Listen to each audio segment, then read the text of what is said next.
everyone. Welcome to MDF Instruments Crafting Wellness Podcast. Today we have an amazing guest, Leah, and she's a forensic nurse. Yes, my name is Leah Humbrecht. I've been a nurse for 16 years and have done so many different specialties. Most recently, I've been working as a forensic nurse examiner. I actually recently left the field of forensic nursing to start my new position working in forensic nursing research. So I'm very excited to get started in that. I don't think we've ever had anyone on the podcast who does forensic nursing, but I kind of want to start a little bit more at the beginning. I know you've been a nurse for 16 years. I know you're in Denver now. What your nursing career has kind of looked like thus far? I started off on the floor working as an ortho trauma nurse. And after 1 year, I only lasted 1 year bedside, I went to the operating room and all the patients were asleep. So it was great. I did that for about 11 years, and 7.5 of those years, I did a travel operating room nurse. And then I actually left the field for about 5 months. I thought I wanted to go into working as a travel nurse recruiter. And it was just really bad timing because that was February 2020. I decided to go back to nursing because I was feeling kind of guilty not using my nursing license. And I found a job working remote at a nurse advice line.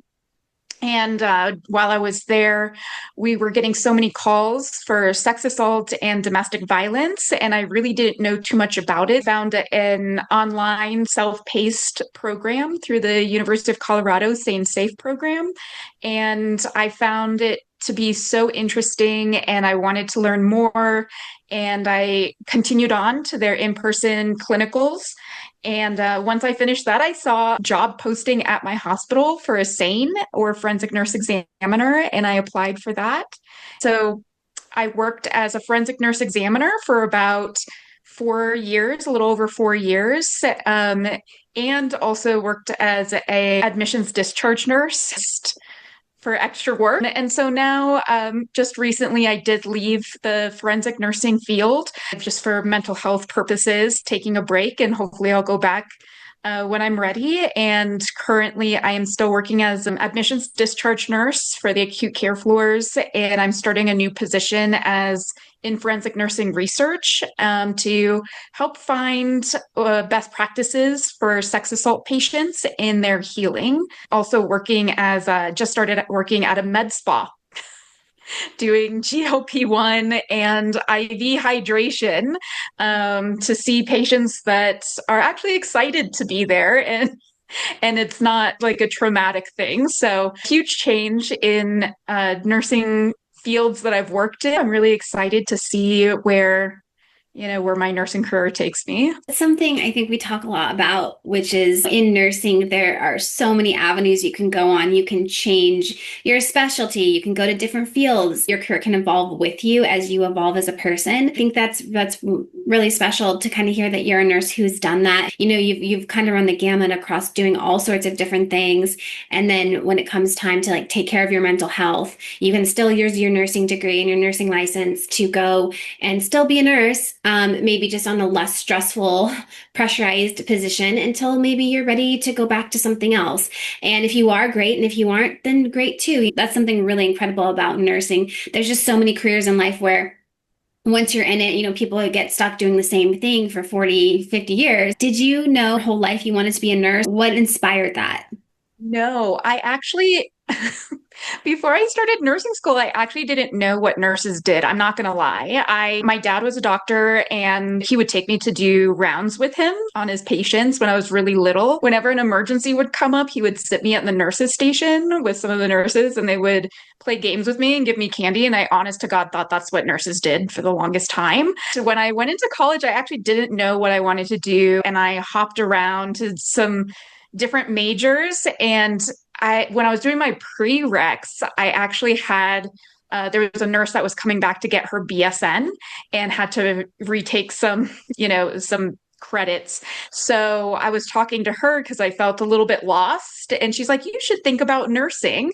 And so when I talked to my dad about it, I mean, it was honestly a job where it was like pretty stable. You'll always get a job right out of college. And then also when she said, well, you can work 3 days a week.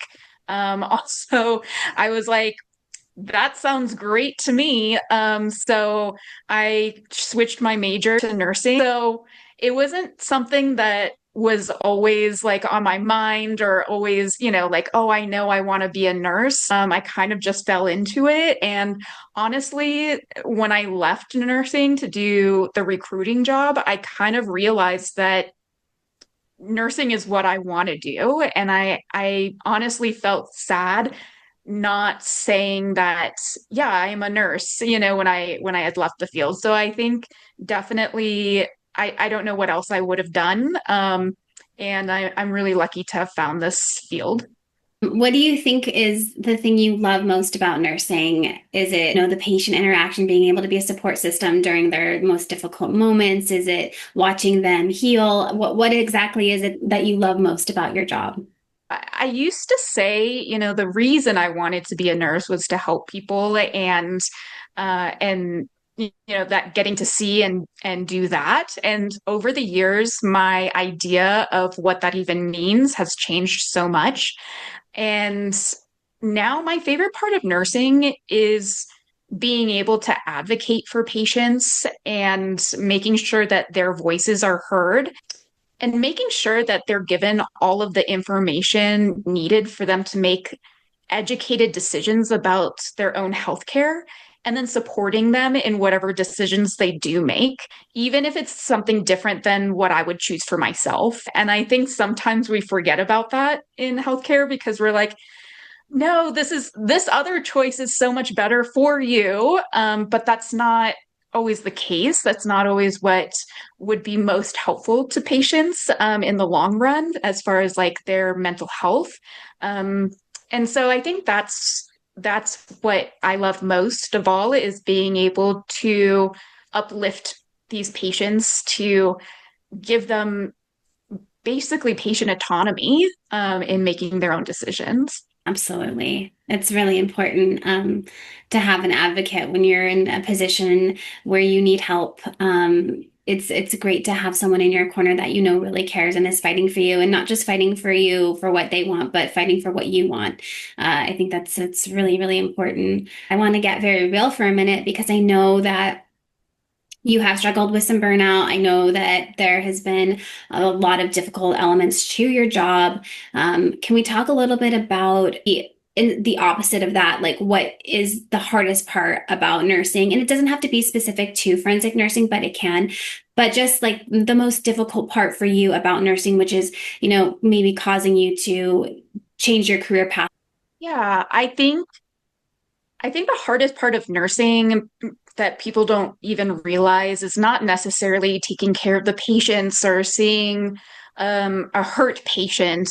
It's the system as a whole. I think here our healthcare system is extremely broken, and you can see things that would be so helpful to patients that the system, like as far as whether it's the hospital rules or insurance companies or the lack of social support outside of the hospital, sending a patient out for my discharge job, knowing that they don't have the resources and they're probably just going to end back up at the hospital.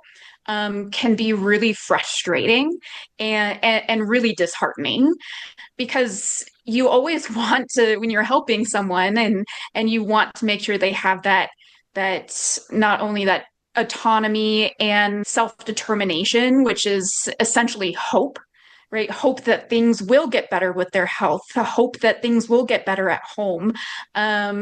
We see so often that we can't even provide patients with the bare minimum basics to get them to have that hope, and they lose that hope in themselves and their health. And I think that's what's really hard is this broken system that is basically created not to help patients.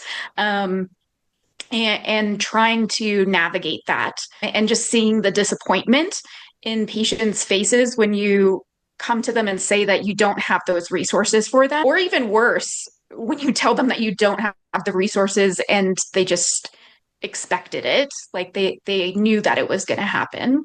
So I think that's where a lot of burnout comes from because you're trying so hard to help patients and the system is just kind of knocking you back every time.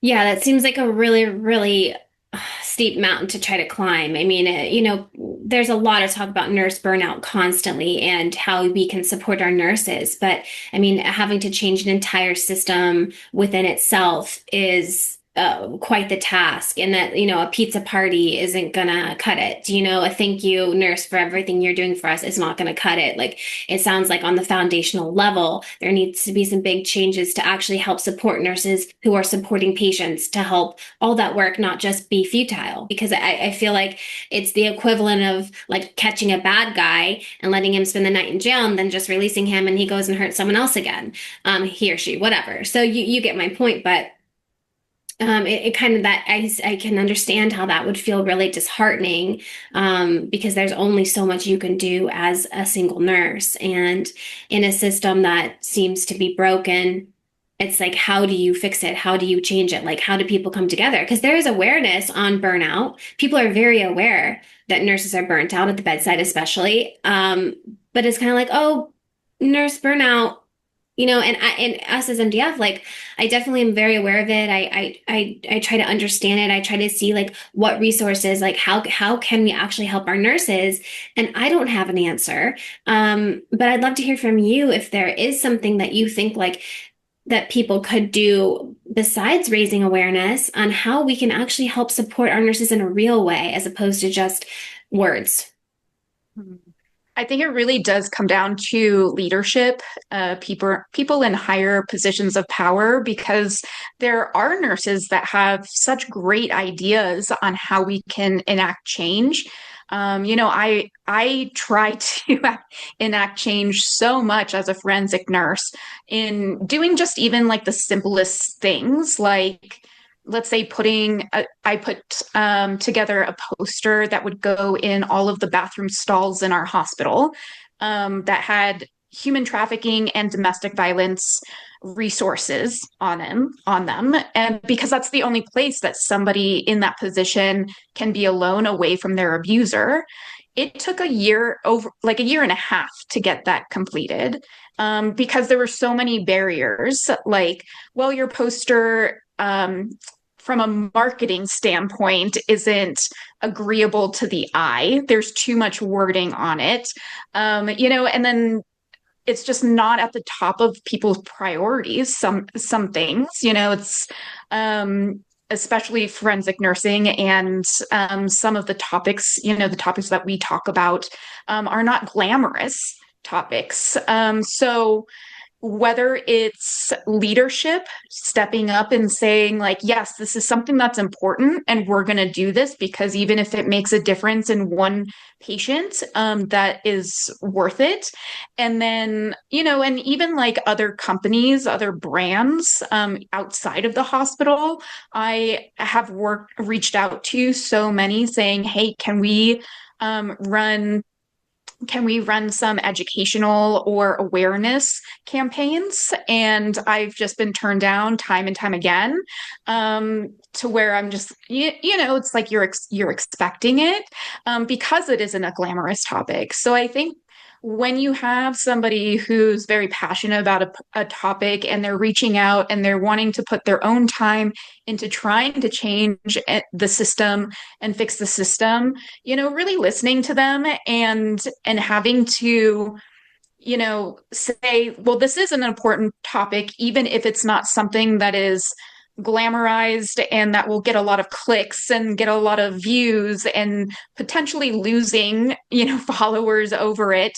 Or within the hospital saying, yeah, I'm going to get pushback as leadership. But you know what? I'm going to put pressure to get this done, because it is important and this was a good idea. So I think it shouldn't be left. I think um, people who are not in leadership positions don't give up. If it's something that you think is really important. Keep pushing, and eventually it will get done, but just know that the process is very slow. And if you are in a position of power, like just really listen to what your nurses are saying. And it could potentially make a huge difference, not only in morale, but also in patient care. Yeah, and I think you've done a really good job with Off the Clock Nursing, your Instagram.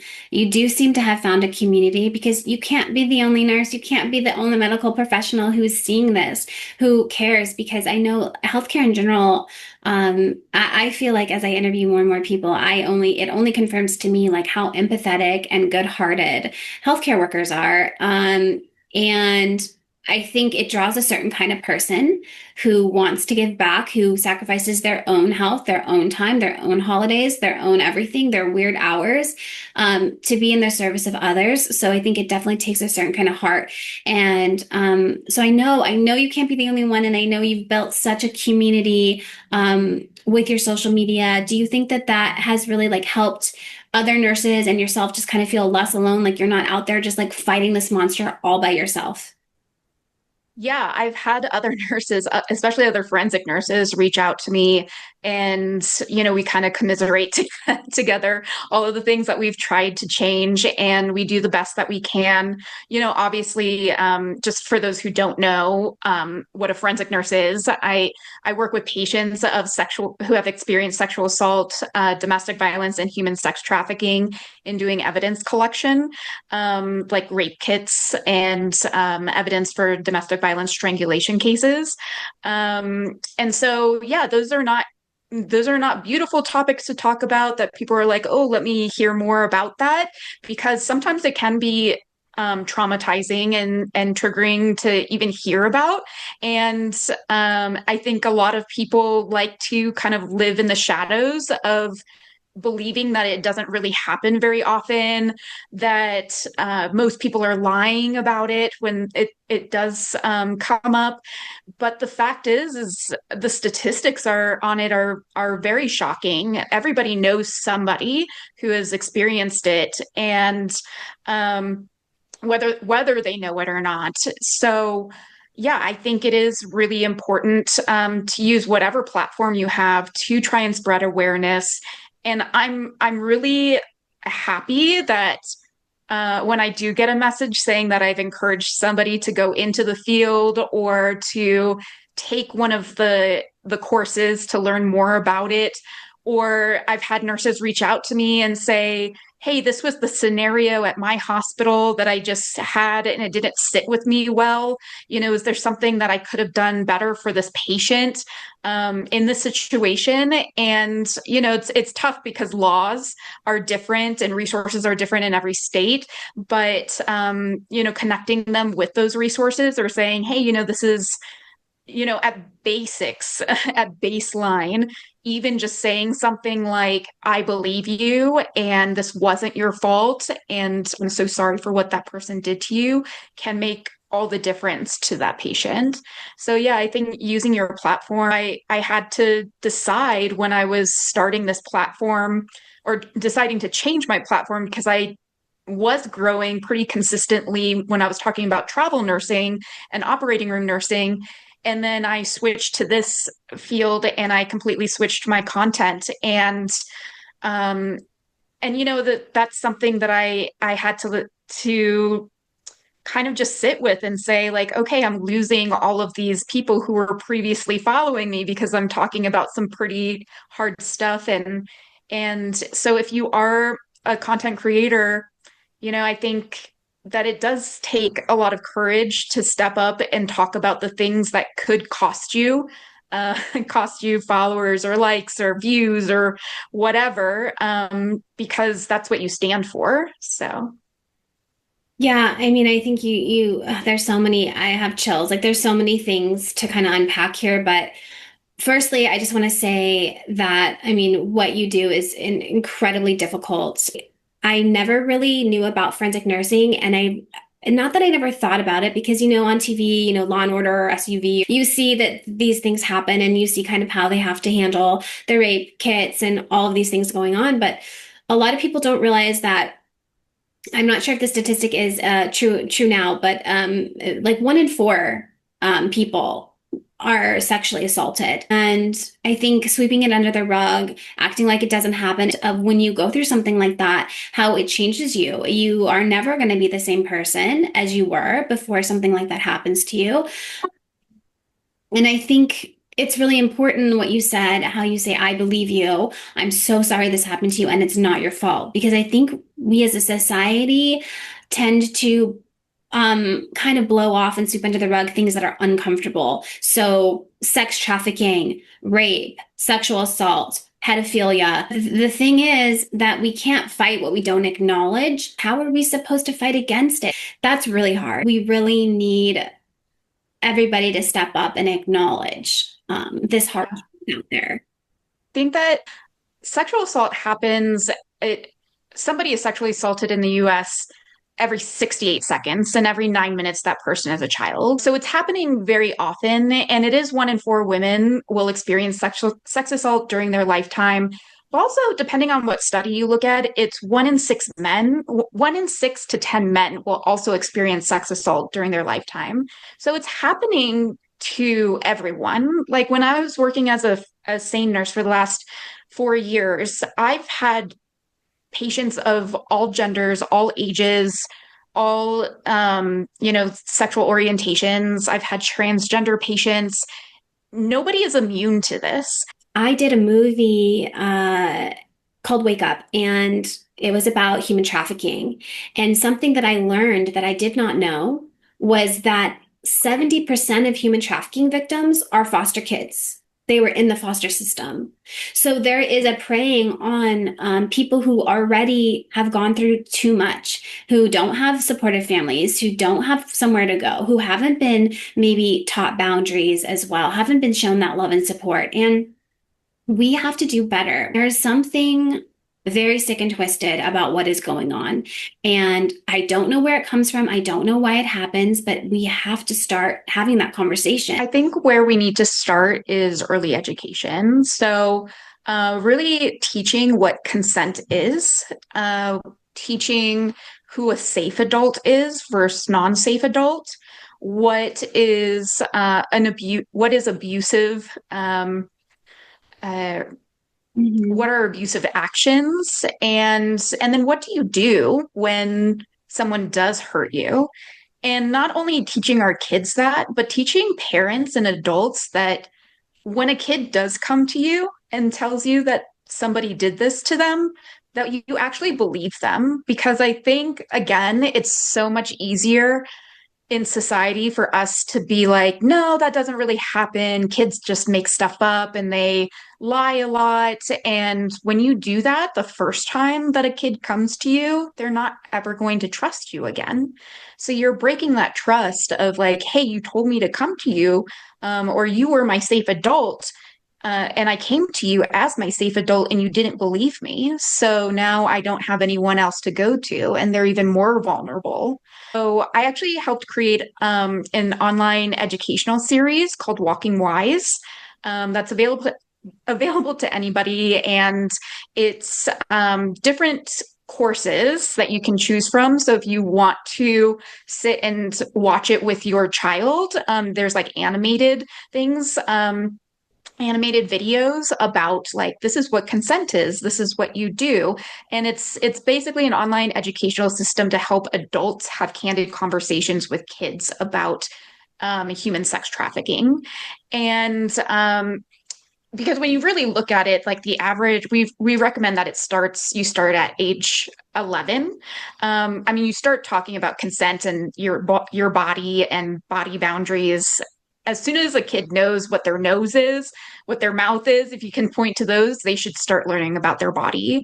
But as far as learning about human sex trafficking, and we recommend starting this at age 11 because the average age that children are pushed into trafficking is 12 to 14 years old. So, and then, and then just changing, we as a society just need to change the way that we look at these kids. And because once they turn 18, we've normalized trafficking and we just call them prostitutes. So, and then we say, well, if it's so bad, then why don't you just leave? You can just get out of it. They want to be in this. And it's the fact is that a lot of them start in trafficking as children, and then they don't know anything different. They've never been around somebody who is a safe adult, or to teach them that there's any other kind of way of life. They've been lost in the system. They've been failed by every single adult that's ever been there that's supposed to be protecting them. And so then they end up in this life of trafficking. We call them prostitutes. And then when they get arrested for solicitation, and they're not going to turn on their pimp because they rely on their pimp for everything, like food, clothing, shelter, living. They end up going to prison. To start with early education, we need to change a lot within our own society on how we view people in these situations. Yeah, and something that I learned as well is because I'm gonna just reference the movie one more time because it there's a girl who was in college and it's a true story. She went to, I think it was UCLA. It was one of the UC schools in California. She was like 19 years old and she was approached on college campus by a man who was dressed in a suit and had business cards. And he approached her and he said, "Hey, have you thought about modeling? Like, you're really beautiful." And she's like, she takes the card. And then there's other girls on campus that he had also done that to. And they all had successful shoots. He got them jobs, real modeling jobs. They would go, they'd fill out their W-9 or whatever. They would get paid and they would move on. So she trusted it. And so he got her like a couple modeling jobs. They were real. And she filled out all her information on there. And the next thing you know, he's threatening her because guess what? He has her parents' address. He has her social security number. He has all the information he could possibly need to control her. And she's so young that she doesn't know any better. He threatens her family. He's like, "I'm watching your family right now, like blah, blah, blah. Like you will do what I tell you to do." She was trafficked for an entire year. Not even in the state of California. And she would call home and her parents had no idea. She was saved by police. And then she had to go and tell her parents what had happened to her. And she came from a very cultural family where, that kind of thing is very, very shameful. And so she remembers she told her parents, she had to. And then she went to bed and her parents didn't say anything. They kind of just like looked at her and she thought that they were super disappointed in her and she blamed herself. The next day, she like wrote a suicide note. She was going to kill herself. She had so much shame for what she'd gone through. And luckily, her dad came into her room earlier in the morning before anything bad, really bad happened. And they cried. And it wasn't her parents were ashamed of her. They just didn't know what to say. They were so heartbroken for what she had been through for that entire year that they just needed to like get their thoughts. And it's like really heartbreaking. And also at the same time, like really beautiful to show that like love can like conquer all. Like love love can heal. And with the right support and the right people in your corner, like even no matter what you go through in your life, you can, I think, come out on the other side. It doesn't just happen to, random people. Like she was in college. Like It can be anyone, and really assailants can be anyone too. It could be your neighbor. It could be, like domestic violence. I feel like so many times on the news, it was like, when it's murder suicide. So like in a intimate partner violence situation, um, a lot of people are like, well, why don't they just leave if the abuse is so bad? And what a lot of people don't realize is 70% of intimate partner homicides occur after the person has left the abusive relationship.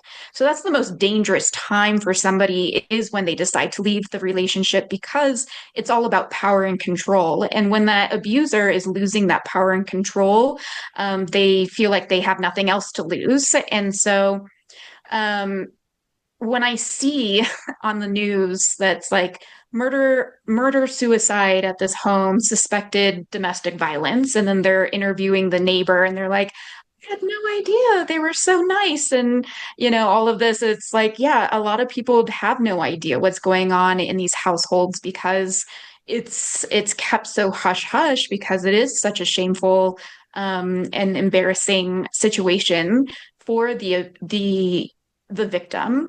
Um, and also, there's a lot of fear surrounding it. You look at the stats in the US, the number one cause of homelessness for women and children is domestic violence. Because when you look at the entire scenario, they are isolating them. So they're making sure they don't have a job, that they don't have access to finances, they don't have a car.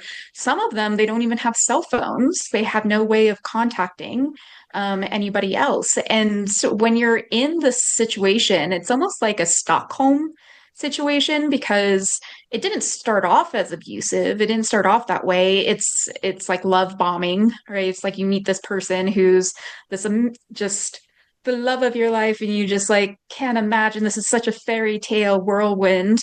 And then all of a sudden you're in the basement, right? It's like you're trapped almost. You feel trapped. And because if you leave, even when we're talking about, let's say kids are involved now, and you're a lot of courts believe that kids should have both parents, even if there is domestic violence from one parent to another, they believe that the child still needs both parents. And so then you're kind of stuck there. Like you're going to give your kid up to this person who's an abuser. Like what if they start abusing your child? You don't know. And so that it's so complicated. It's extremely complex. The emotions that go along with it are complex in themselves, let alone, the like what everything that goes into it.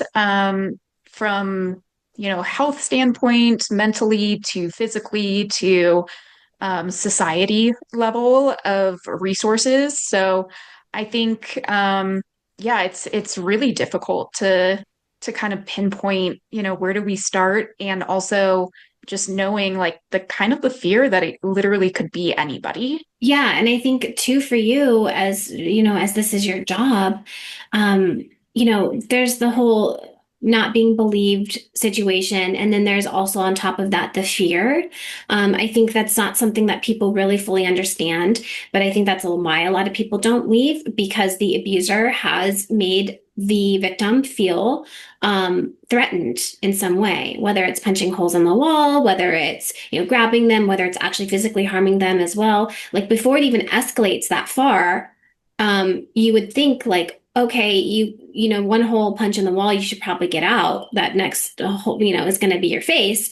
But it doesn't work like that because you want to not upset the status quo of the household, and they're walking on eggshells trying not to upset that person. It takes a lot of planning to get out and a lot of courage, because I think what you spoke on about a lot of the victims, it's after they've left. I think the leaving is the scariest part for a lot of victims. But it's also not completely fear-based. I mean, there is that fear factor, but it's also usually the abuse doesn't start right away. Usually it can pop up like years later, and you've built this relationship and this life with somebody, and that they can be a really good person because they were like that at the beginning of the relationship. And so when somebody, let's say an abuser, punches a hole in the wall and then they come back with flowers and they say, I'm so sorry, it'll never happen again. You want to believe that. You want to believe that. But then it keeps happening and it keeps escalating. And soon you're just like, well, but they come back and they say that they're sorry, and then they can be good. It's not like they're bad every single day. They can be good for months. They could, and to the point where they're like, yeah, they have changed. They have become this good person. The issue is that when well, as a personal opinion, all of these abusers are narcissists. They have some level of narcissism. You can't tell me that someone says that I love you and then harms another person, and then keeps doing that cycle. Like that's a level of narcissism. And when you have a narcissist and you give them even just like a little bit of leeway, they tend to push the bar and they want to see how far they can go. So let's say somebody punches a wall and then you forgive them for that. They know that, okay, there's the line is not crossed there. I still have more leeway to go.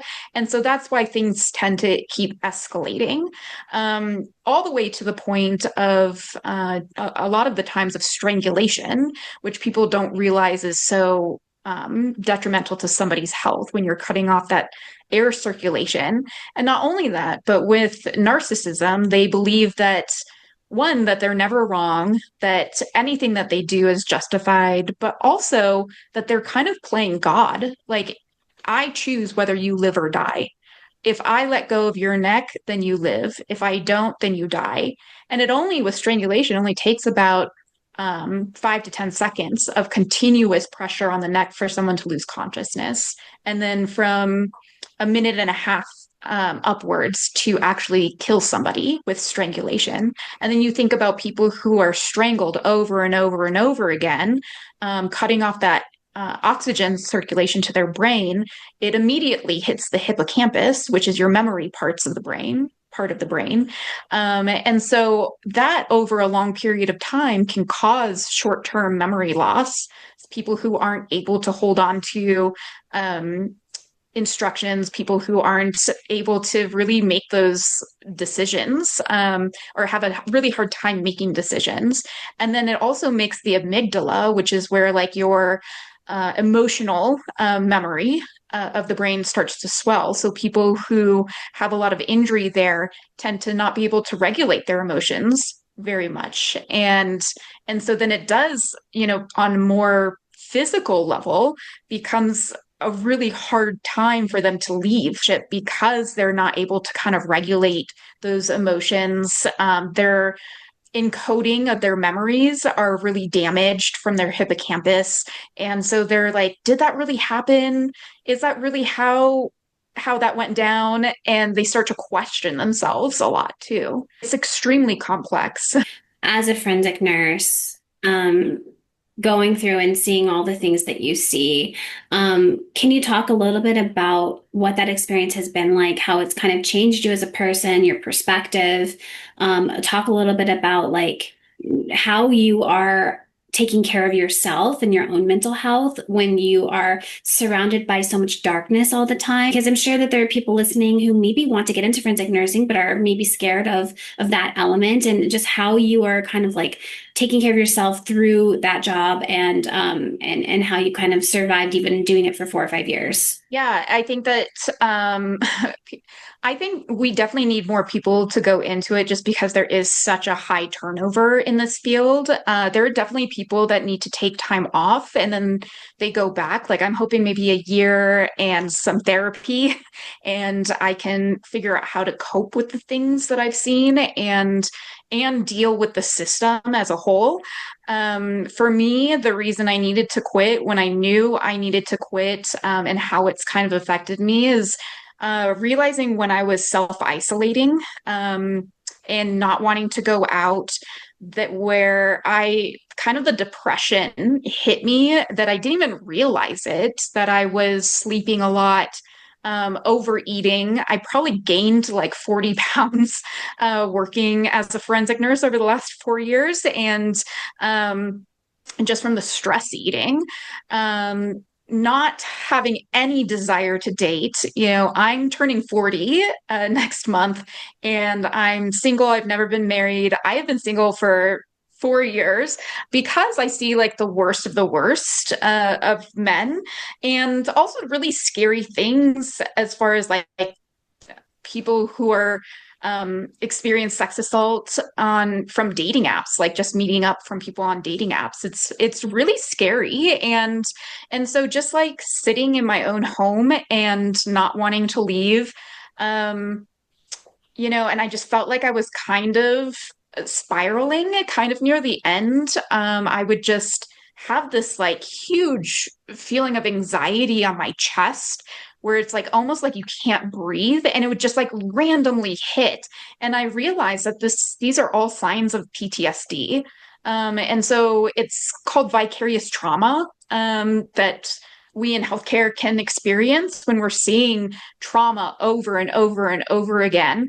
But I think even more so in as forensic nurses, we sit with the patients, we listen to every single detail that was done to them, and then we look them head to toe and we're doing a physical assessment, and we can see a sometimes injury, like somebody saying, "Oh, he whipped me with the belt."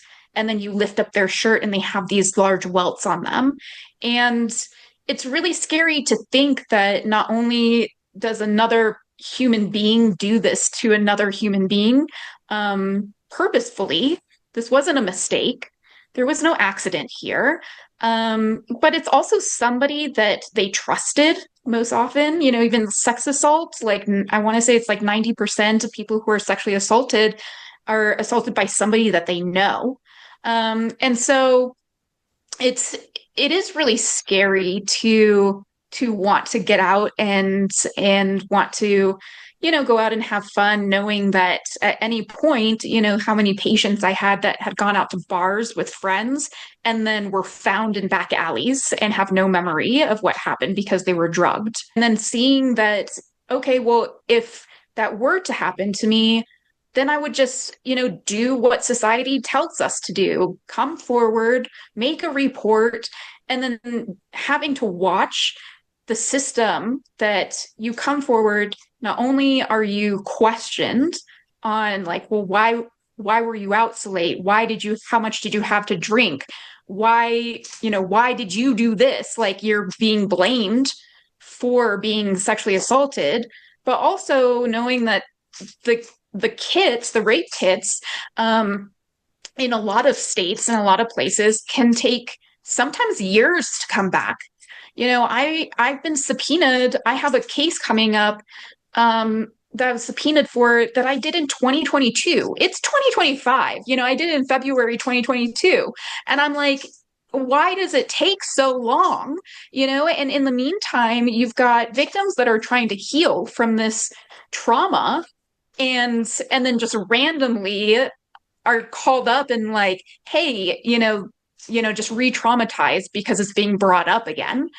So I think that, yeah, when I realized I needed to take a step back and take a break from this career was when I was self-isolating, having terrible anxiety.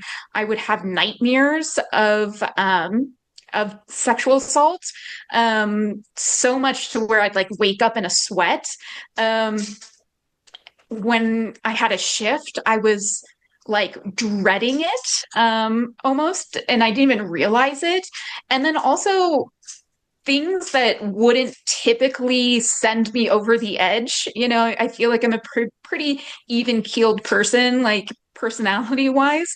But things would really bother me to the point where I was like just so frustrated and angry. And I just noticed I was becoming this like really shell of a person that I was just like, didn't want to talk to people, didn't want to deal with anybody. And then when somebody would do something that's like, something really small, in the whole scheme of things, like, oh, you didn't restock the gloves and now I gotta go restock the gloves. It's like something so frustrating, or something so little would like make me really angry. And I'm like, there came a point where I had to be like, am I really mad about this? Or is there something else going on? Because that's a really weird thing. Like, just go get another box of gloves. It's not that big of a deal.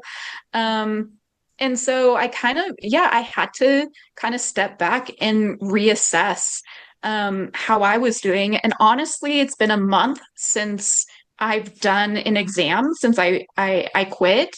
It's almost like I feel lighter. I am sleeping better. I am wanting to go out and be more social. And yeah, and I can tell a difference just overall in my personality. So I think that's kind of where I realized that I needed a change. There's a couple things I want to say. So you talk about how long it was taking to get the rape kits back. And I'm just thinking about that 22 to 2025. It's over 3 years. And if that person hasn't been caught because the rape kit hasn't come back, then how many other people are they sexually assaulting while these rape kits are coming back? That's a really scary thought.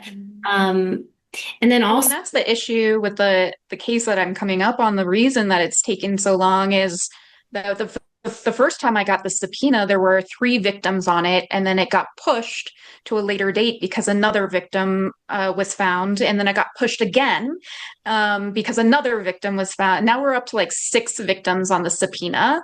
And so like how long did it take for that DNA to come back to get caught? how many other victims are there in the meantime while this is trying to get through court?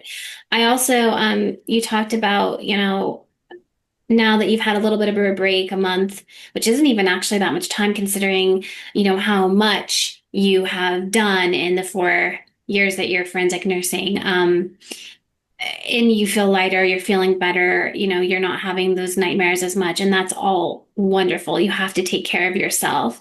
And then the other side of the coin is, because I can tell you're such a good person and you're such a great nurse and such a caring person that because it makes me very mad at the system because the system is so broken and you're not supported.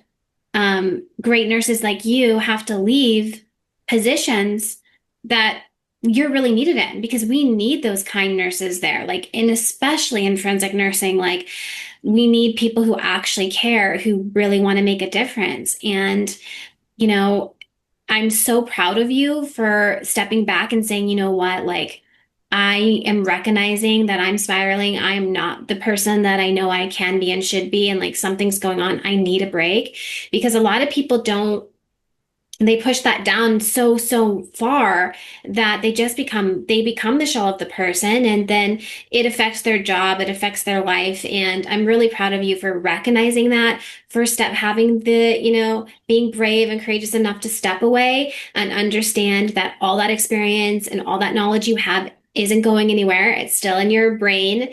And if it becomes time and appropriate and you feel like you want to go back and help in that way, it's always going to be there for you. And I think that's really important for everyone listening to understand that it's okay to take a break. Like taking a break is not failure. Taking a break is not quitting. Taking a break is taking a break. It's changing and evolving and listening to your body and your heart and your mind because especially nurses, you guys have to take care of yourself because nobody else is doing it.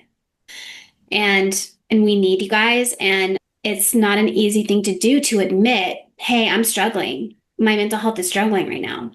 And it's a very human thing, and not just in forensic nursing, but all kinds of nurses. I mean, when my dad was in the ICU, those nurses, because he was there for almost 2 months, they, every 3 days it would be a new ICU nurse. But eventually I kind of ran the gamut of all the nurses. And so eventually they had my dad again and had my dad again. And you build a rapport and there's a level of care there. And it's when you lose a patient, even though it wasn't your dad, you care and it affects you. And then you have to like go on with your day and go nurse someone else. And there's just not a lot of support for nurses who are going through that. So I do love your social media off the clock nursing, taking breaks. And I know that you have a passion for traveling. That's why you were doing travel nursing. So I do want to talk a little bit about why did you go into forensic nursing in the first place? Like, what was it about it because it is such a hard career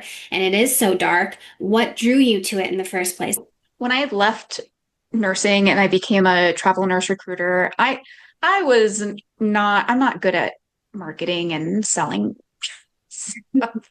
So I don't even know why I thought that was going to be I think I just needed a change. But I honestly think that was something needed because that was the first time that I actually heard about what a sane nurse was. One of the nurses that I did travel was an ER nurse, and on her resume it said Sane A, which is a certification you can get. And I didn't know what that was, so I was talking to her about it, and she was a pretty seasoned nurse that was traveling, and she's really the one that first brought it to me because it's not talked about when I was in nursing school. Forensic nursing wasn't talked about at all. After that, when I went to work at the nurse advice line and just getting all of those calls, I'm kind of a nerd to where if I don't know about something, I want to learn more about it. So I was like, I'm not really doing anything because of COVID, and there's a free program. You can't beat that free. So the more I watched all these modules, it's like 64 hours worth of modules. It was just really opened my eyes to not only the need for forensic nurses, but the need for education within the healthcare field because we really don't know much about it. So really how I got into it was just purely out of curiosity. And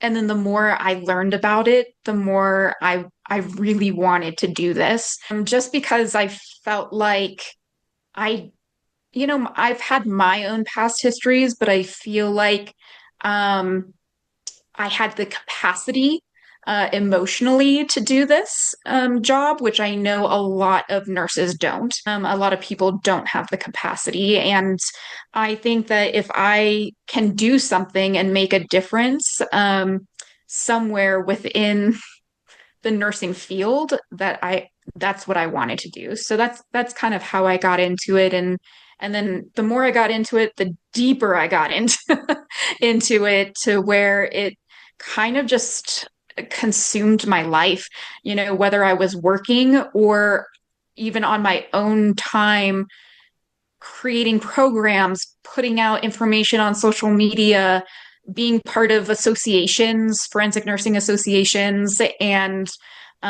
trying to do research and getting published.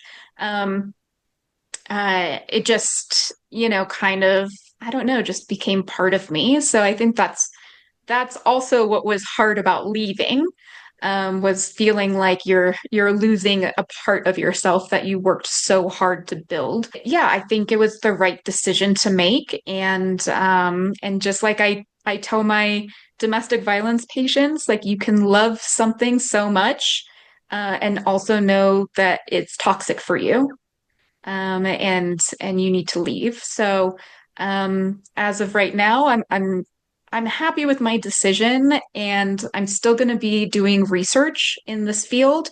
So I'm not leaving completely, but it's a position where I don't have to dive into people's trauma, like listening to, play by plays of their traumatic experiences, and I can still make a difference. So I kind of found like a healthy medium. It sounds like it. And it's always there for you if you ever want to go back. So that, that's the great thing is you can just flow and ebb as you decide, as life goes on. Because yeah, that's a really tough job to have. I do want to segue into a little bit more of a positive note because I know that you love traveling and I know Yes. travelers. And I know that that passion has now kind of sparked you doing a little bit of a side gig, but more just to have people to travel with and people who maybe are nervous about being alone. And I know you have a couple trips. I think you're going to Africa and somewhere to go see the monarch butterflies, I think in Mexico. So yeah, can you just talk a little bit about your passion for traveling and how this is kind of like what you're doing here on the side to help other people who are also passionate about traveling? I think we all need a break. So I'm always encouraging nurses or really anybody to use that PTO, take a break. And I know that there are a lot of nurses will go on medical mission trips. That is not what this is. I think that's amazing nurses that do that, but this is like, let's get away and not think about the hospital, not think about anything that has to do with medical, and it's kind of real. It's really cool, actually. I've kind of built a little community. I have a lot of repeat travelers, so it's almost like, hey, I'll see you for the next one, and it's like people that we all live in the US. I've had some people from outside of the country, like someone from Kuwait, a nurse from Australia joined me on one. So it's open to anyone that wants to join, and I try and find places that aren't traveled to super often, just because I feel like anybody can go to, I don't know, let's say like Cancun, anybody can take a trip. I don't know. So I try to do places that people might not feel comfortable traveling on their own. So I've done like Egypt and the Galapagos, and upcoming, I'm leaving next month for Africa.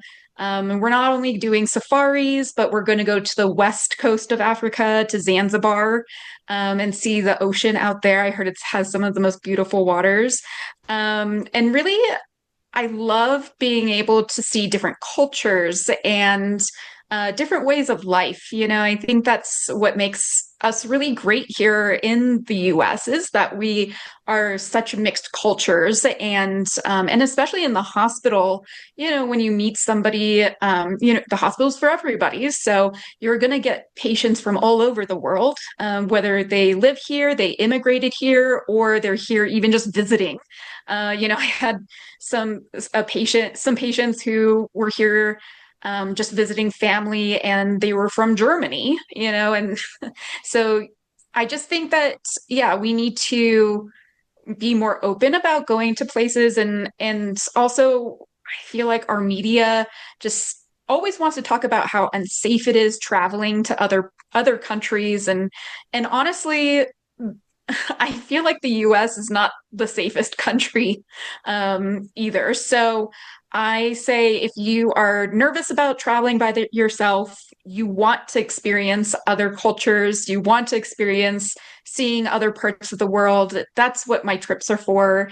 And also kind of building friendships. If you're by yourself, you don't want to go by yourself, there are plenty of people that come on my group trips solo, and then they end up meeting other solo travelers in my group. And I love seeing them travel together afterwards. So like when we get back, and I'm kind of scrolling through social media, and I see two people that didn't know each other before that came on one of my trips, and now they're taking a trip together somewhere. And so just kind of building that community and that friendship.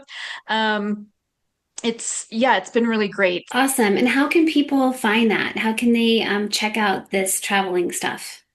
Yeah, so I have a link tree. My link tree is Off the Clock Nurse. You can also, I have links in my bios on my TikTok, Off the Clock Nurse, and TikTok, Instagram, and Facebook. You just click on the link, and I'll have all of my trips there. I also have, if anybody is interested in doing Walking Wise, I have the link for that. It's walkingwise.com if you want to check it out. And we're trying to get CEUs attached to it for CEUs and CMEs, for anybody that needs those continuing education units. And yeah, I'm just always, if I'm working on something, I'm putting it on that website. Awesome. So we'll definitely link up below for everybody who's listening and watching Off the Clock Nursing, and we'll put all the links in here as well, so you can go check her out. Leah, I have a couple more questions for you before we finish up here. I do want to know if you could go back and tell your younger self a piece of advice or something you wish you had known. Just a little tip for people. What would that lesson or a piece of advice be? Yeah. I think all of these experiences throughout life have really shaped the person I am, and I do feel like I am proud of the person I've become. So without telling my younger self too much, because I think going through the hard things is necessary in order to shape who you are, I would just tell myself that it's going to be okay. Like, just keep going. One bad day doesn't mean an entire bad life. So, um, yeah, don't give up. Keep going, and you're gonna do great. Really beautiful. I love that. That's something I'm kind of working on myself is that it's not about getting it all right. It's not about perfectionism. It's just about consistency. It's just about showing up. It's just about like one foot in front of the other. So sometimes when I'm struggling and I don't know like how I'm going to get through something, I just remember like one step at a time, one task at a time, one thing at a time, and then also just like it doesn't have to be perfect. We just have to like do something for yourself. Like if you're struggling mentally or you want to be better at something, you're trying to learn something, whatever it is, you just have to do a little bit. Just a little bit every day. Even if it's, I have this theory of like keep your room clean. If you just like let go and just like let your room get messy, then it's going to take you a while to clean it up. But if every day you're like, okay, for 10 minutes, I'm going to start my clock, and for 10 minutes, I'm going to get to this, eventually it's going to be in order. And then if you just spend 10 minutes. So I really try to, that's some advice that I like too, is just like do what you can when you can and don't judge yourself. If it's you have that expectation of it, oh, I should have done it better, I should have done it faster, I should have done it more, whatever it is. I think being kind to yourself and knowing like, hey, you showed up for yourself today, you're acknowledging you need rest. That's okay. What did your first stethoscope mean to you? So, we talk a lot to a lot of people who get into nursing and they remember getting their first stethoscope when they got to nursing school or whatever, and just like that feeling of, wow, I'm really doing this. Did you have a moment when you like received your first stethoscope, your first like medical equipment? What did that mean to you? Yeah, I think it meant a lot because my first stethoscope was from my dad. And it's actually the stethoscope that I still use. It's 16 years old. Oh, even more than that, because I got it when I started nursing school. So almost 20 years old. But I think that meant a lot to me. Something that I didn't really talk about on here. I don't talk about a lot. So my dad was a doctor, and about 13 years ago, I lost him to suicide. But yeah, my first stethoscope was from my dad. And it's just been something that I've always held on to um, and used because I just remember him being so proud when I graduated too, when I got into nursing school and when I graduated um, and going into the medical field. Um, just because I have other siblings and none of them are in medical field. So I was always someone that, that he could call or I could call him to talk about these things. And especially when I was starting in the nursing field, calling him up and kind of saying like, "Hey, this happened today," and really understanding like the struggles within the system, um, because I mean he had gone through it too, so much, and then also just holding on to it and remembering that to take care of my own mental health and to not let this job run me because um, it will take a part of you. It does take a part of you. It Yeah, just remember that this is a job and when you're struggling and if you were to die tomorrow, they would replace you in a second. So don't don't give all of yourself to this job. When you're there, give all of yourself to your patients and do best by them. But this is not a career that should run you into the ground. You need to have your own life. You need to live your life. We're only here for so long, and we know in healthcare that each day could be our last day. We just never know.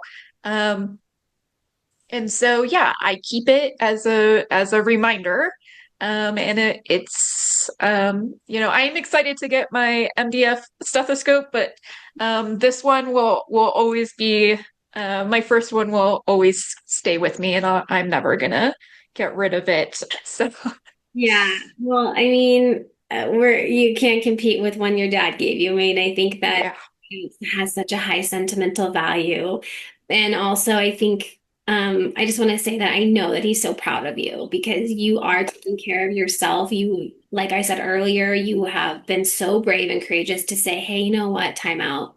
I got to look out for myself. And no job, I don't care what your job is, should take your life.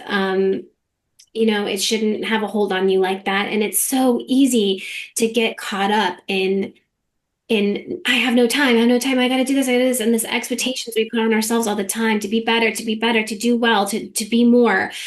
And on one side of the coin, it's great. It's great to want to improve yourself. It's great to want to, be great at your job and be the best you can be. And all of those things are positive, but it's a very thin line because it can also turn very negative very quickly. If you don't give yourself grace and love and appreciation and rest. And I'm just so proud of you for knowing that like you needed that and recognizing the signs of depression because I think we can all relate to that. It kind of just like creeps up on you, and before you know it, you're just covered in this black cloud and you don't know who you are anymore. You're like, I don't recognize myself. I don't even want to go do this, and I usually love this, or I'm quick to anger. Just all these signs that we could just justify and blow off. But really, if you take the time to look inward, you realize, oh, hey, it's not about someone didn't restock the gloves. Like something else is going on with me and you took the time to reflect on that. And I encourage everyone listening and watching to do the same so that you can be the best version for yourself and for others. But it's not an easy thing. And uh, losing a dad, I don't care what age you are, I don't care how you lose your dad. I mean, I think losing your dad to suicide is harder, just to be honest, because obviously it's not something that had to happen. And where with my dad, it was cancer, and it took him, and it's really hard. And I think no matter what age you are, it's losing your dad is it's like for me, it was like the worst thing that's ever happened to me, and probably ever will happen to me because I think their bond between a dad and his daughter is very strong and very, if you have a great dad, I think it's very.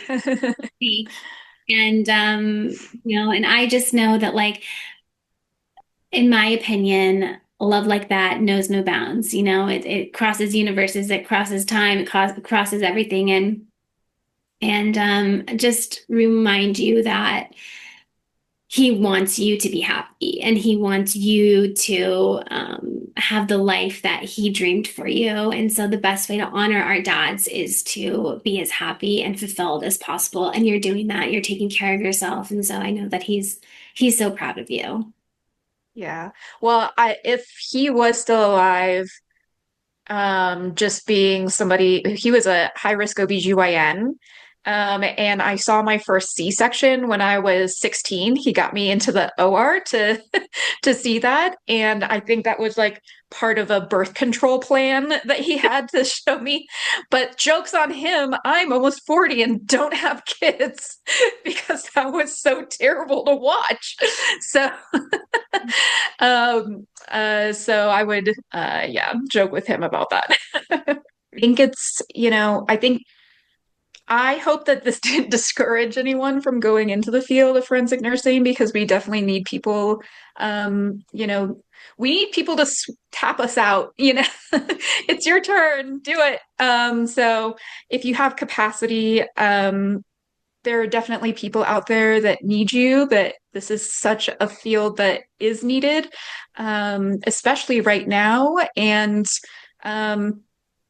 if you have any questions about how to become a forensic nurse in your field, I know that both the AFN, which is the Academy of Forensic Nursing, and the IAFN, which is the International Association of Forensic Nurses, both have a lot of really good resources. So definitely check them out. And I'm always trying to continue to put information up on my social media, Off the Clock Nurse. So you are more than welcome to follow me there. I'm still going to be putting out educational information. I'm not going to stop. I think it's so important that somebody is talking about this and putting making a safe place for people. So yeah, I hope that it encourages people to go into this field, but also realize that it is a tough field and very very challenging, and to just make sure mentally you are prepared. I highly recommend having a therapist, that a trauma-based therapist that you're established with, just because you'll see a lot of things, hear a lot of things that you'll need to kind of break down. And talking, I know in healthcare we talk a lot with our friends about some things that we've seen, but trauma dumping on friends, especially with the number of people who have experienced sex assault and domestic violence, and you just don't know somebody's history, it could be really triggering and re-traumatizing to them. So always making sure that you are being sensitive about that with your friends, because I know that they will want to help, they want to listen, but sometimes it can be a lot for them too. So having an established therapist is probably like my number one piece of advice if you're deciding to go into this field. Thank you so much for being on our Crafting Wellness podcast. It's been a pleasure having you, Leah. And please, we'll be linking all of her social media handles, her website, everything, so you can go check her out and check out her traveling as well. I'm sure